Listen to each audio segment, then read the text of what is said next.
Et on poursuit cette page avec notre éditorialiste Slimane Zeguidour. Bonsoir Slimane. Bonsoir. Avec nous également David Rigoulet-Rose. Bonsoir, vous êtes spécialiste du Moyen-Orient, chercheur associé à l'Institut des Relations Internationales et Stratégiques, l'IRIS, rédacteur en chef également de la revue Orient Stratégique. Alors après avoir évoqué le canal de Panama, le Groenland, cap sur Gaza pour Donald Trump, il veut planter la bannière étoilée sur ce territoire palestinien. Est-ce oui ou non réaliste ?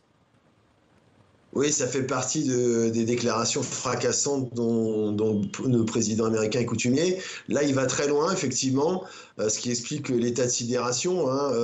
Même Benjamin Netanyahou avait l'air en partie surpris que le président américain ait eu aussi loin.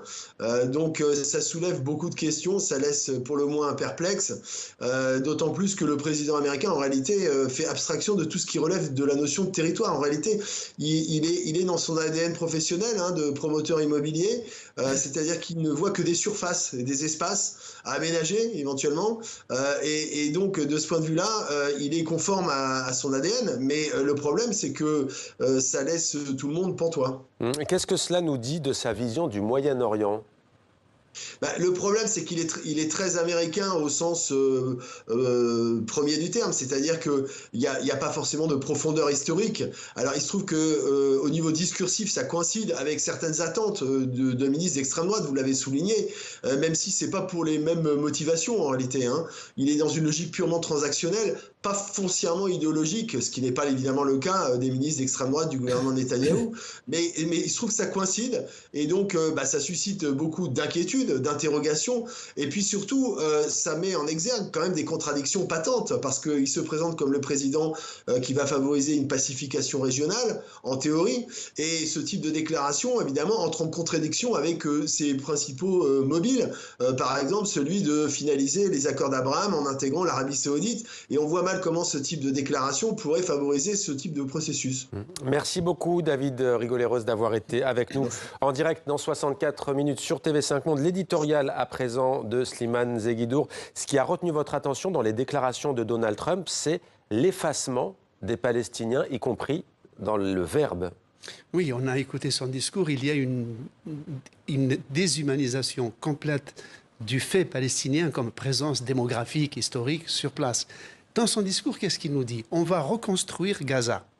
Ça créera des milliers d'emplois où habiteront les gens de la région. Je le cite. Ça veut dire que les Palestiniens ne feront pas partie des constructeurs de la ville. C'est-à-dire que les emplois, ce n'est pas pour eux. Et ce n'est pas eux qui habiteront les logements. Cela fait penser à une publicité de certains promoteurs immobiliers israéliens, on peut le voir sur des images, qui, pendant la guerre contre Gaza, prévoyaient déjà lancer des publicités pour acheter des studios ou des villas déjà à Gaza. Néanmoins, ce qu'on peut relever dans ce discours, c'est que le problème palestinien n'existe pas puisque les Palestiniens ne sont pas nommés. Ce qu'il nous dit, ce qu'on peut en déduire, c'est qu'il suffit que les Palestiniens quittent la Palestine pour que le problème palestinien soit résolu. C'est-à-dire que le conflit israélo-arabe, le conflit israélo-palestinien sera résolu par l'accueil par l'Égypte et par la Jordanie des habitants de Gaza. Et par un projet immobilier. Oui, cela fait penser à une formule de Staline qui disait la question des nationalités, c'est une affaire de transport. Et il a ajouté, tant qu'il y a des bonhommes, il y a des problèmes. Donc, on enlève les bonhommes, il n'y a plus de problème. Merci beaucoup Slimane pour ce décryptage donc, sur les déclarations de Donald Trump au sujet de Gaza.